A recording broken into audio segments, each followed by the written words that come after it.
Children of the Dust by John McCarney. Title card. With the Paris Peace Accord of 1973, American troops were brought home from Vietnam. Archival footage from Henry Kissinger, U.S. Secretary of State, and North Vietnamese negotiators from the peace talks delegation in Paris, shaking hands. Archival footage of soldiers and loved ones hugging and kissing each other. Title card. Orphans fathered by American GIs were left behind. The care and welfare of these unfortunate children has never been and is not now a consideration of government responsibility. United States Department of Defense. Exterior, Cambodia, sky, day. An old DC-8 cargo plane with faded lettering markings of World Airways dances through a rainstorm. Superimposed Cambodia, 1975. Interior, cargo plane, day. Inside the old plane, 3 crew members hold on to dangling cargo straps. Hundreds of bags of rice on pallets take up all the space except for a small path to the rear cargo door. A burly man sits in a small jump seat by the rear door. Daly, 52, wears civilian clothes, a beret, sidearm, and a Bowie knife strapped to his leg. He has a hint of cauliflower ears and an old scar above his right eye. He takes a swig from the flask. He looks over at the pallets. He gets up to look closer. Hidden in the rice are several M16 rifles. He goes to other pallets and notices the same.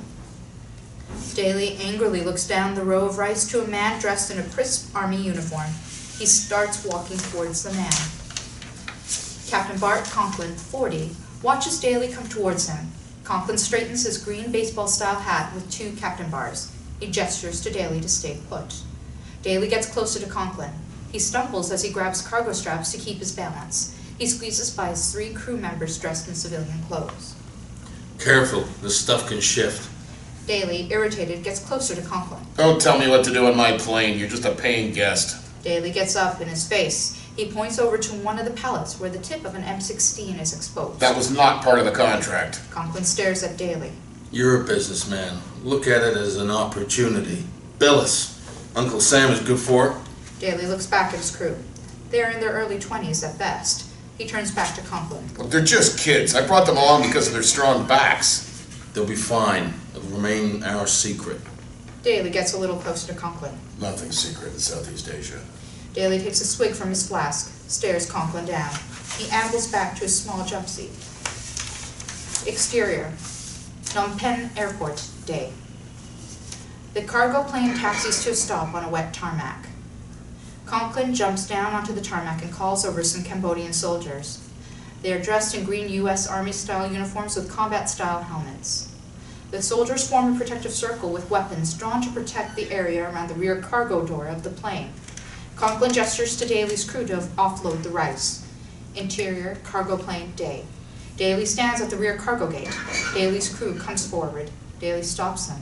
He looks down at Conklin. This contract was for rice. Offload your own damn weapons. Exterior, Phnom Penh Airport, day. Conklin takes his hat off, rubs his brow, and puts it back on. He grabs 2 soldiers to get the pallets off the plane. We only have a few minutes. Interior, cargo plane, day. Then hurry your ass up. Exterior, Phnom Penh Airport, day. Conklin gestures to a few more soldiers to pull the pallets off the rear cargo door. They struggle to pull the first one off. One of the pallets falls, and M16s scatter onto the tarmac. Conklin hears something in the distance. He looks out at the perimeter fence, and several Khmer Rouge troops dressed in black with red bandanas climb the fence. Gunshots pepper the air. They breach the fence and run towards the plane. A Cambodian soldier is shot in the head. Shit. Interior, cargo plane, day. Daly watches as a full gun battle erupts between the Cambodian and Khmer Rouge troops. Daly addresses his crew. Release the hold downs on the rice. The snap of buckles are heard as Daly's crew release large straps of the pallets of rice. Daly rushes up to his pilot, Ned Henderson, 40, who wears mirrored aviator sunglasses and a clean white pilot shirt. Maintain 45-degree angle up. Wheels touching. Got it, boss. Daly rushes back to the rear cargo door. He reaches down and pulls Conklin up as the planes move. He yells to his crew. Get your butts up against the wall. They all hug the wall as tight as they can to avoid the sliding pallets. The plane gains speed. A mortar round hits the tarmac and the explosion rocks the plane. The pallets of rice fly out the rear cargo door. They smash on the tarmac one after another. M16s skid on the tarmac. Exterior, Phnom Penh Airport, day. The cargo plane picks up speed and the last of the pallets of rice smash to the ground. Interior, cargo plane, day. Daly goes back to the rear cargo door with a crew member and locks it. They smile at each other. Daly goes by the other two crew members and pats one of them on the back. He stops in front of Conklin and pauses. Like I said, there are no secrets in Southeast Asia. Exterior, U.S. Embassy, Saigon, night. Daly rushes up some steps of a stately building. A large official round seal over the doorway, Embassy of the United States of America, is lit up. Daly starts to enter.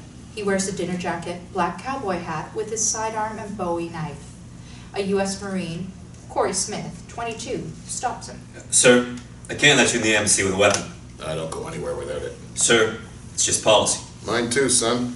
A high-level State Department staffer, Shawn Jenkins, 45, wears an expensive gray suit with a skinny tie, comes to the greeting area.